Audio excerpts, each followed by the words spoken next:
Det är sant att den här äggfångsten har mindre betydelse nu än förr i tiden, då proviantering var svår, ja ofta krävde liv, då man måste bege sig över havet där storm lätt uppstod. Men fångsten betyder ändå ett inte föraktligt tillskott både för ekonomin och skafferiet.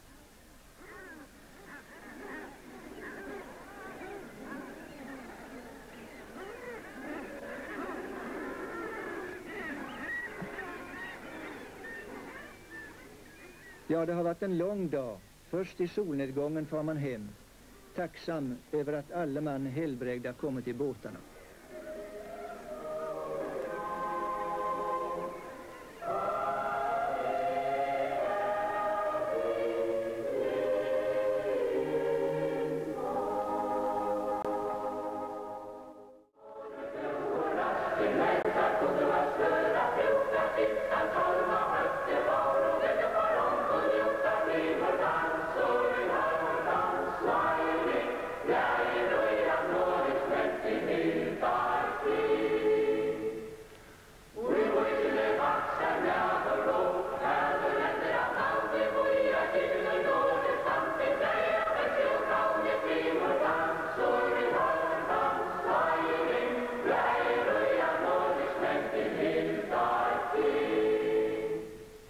Längst västerut bland Färöarna ligger Mykines, hög och svårtillgänglig, en av de fågelrikaste öarna i världen.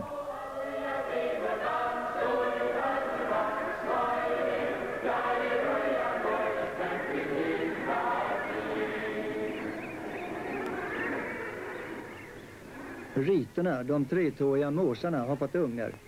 Men ungfågeln, de som ännu inte bildar familj, de håller till uppe på fjällheden, där de idkar ett slags sällskapsliv.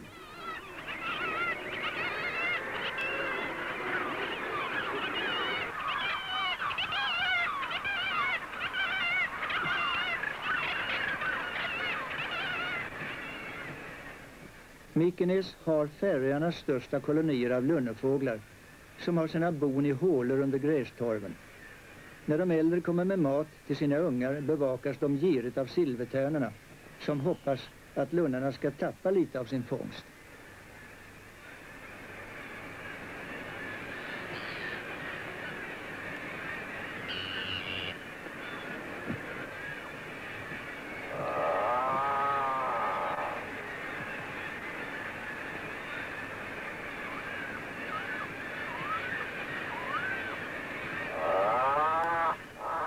Lunnefågeln lever mest på tobisfiskar.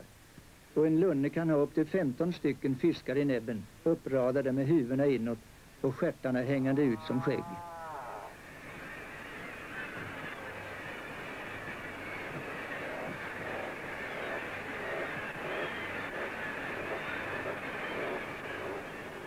Här på de allra yttersta klipporna och på stackarna, de fristående basaltpelarna där ute, där häckar havssulan, och egendomligt nog endast här ute i hela ögruppen.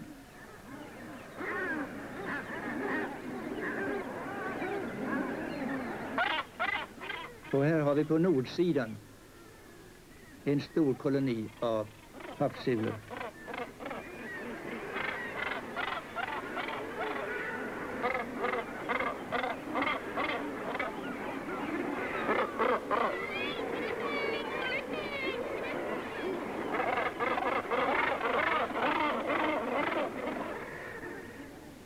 Färingen är i hela sitt liv direkt beroende av den mäktiga natur som omger honom.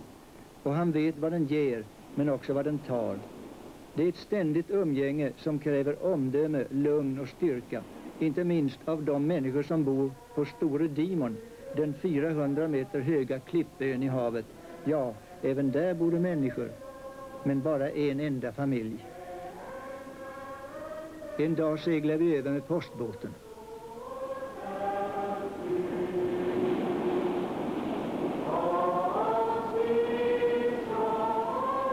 De 3 sönerna väntar oss när vi kommer med postbåten. Det är ofta svårt att angöra den här ön för de kraftiga bränningarna och de lodrätta bergväggarna. Men idag är det relativt lugnt.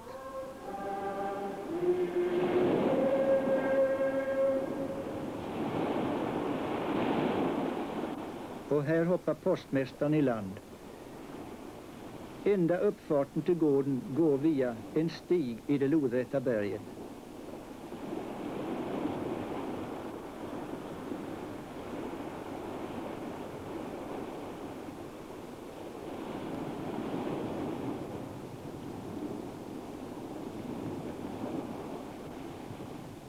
Stigen kallas för Kleiven. Och här uppe ligger den enda gården på Dimon.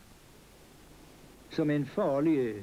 I mannaminne har bara 2 kongsbönder dött i sotersäng. Och frun, i Dimon, bär alltjämt svart. Hon har förlorat sina 2 män genom olyckor. Hennes sonhustru betänkte sig också i 3 år innan hon själv blev Dimonfru.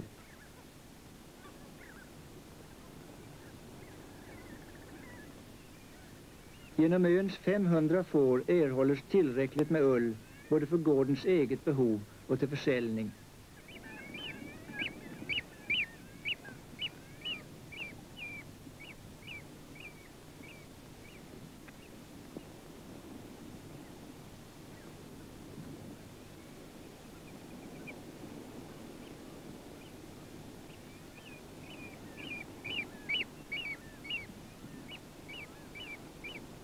Dessutom har de ett 30-tal kor, hästar och till och med gäss. Ön har rika gräsmarker för höskörd och här kan man till och med använda en skördemaskin. Vilket är mycket ovanligt på Färöarna där det är för brant.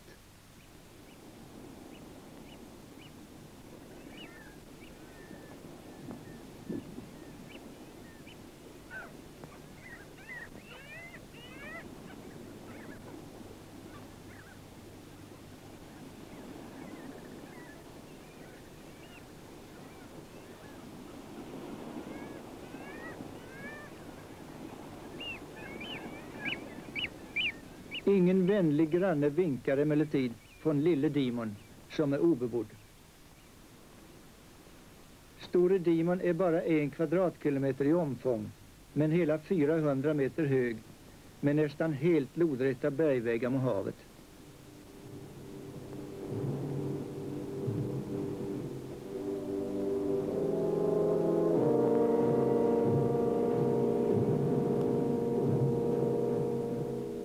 Här går farliga stigar som bildas genom erodering i lavatufflager.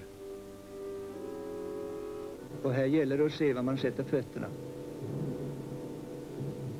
Den går mitt i en lodrätt bergvägg som är 400 meter hög. Kallas för det röde skår.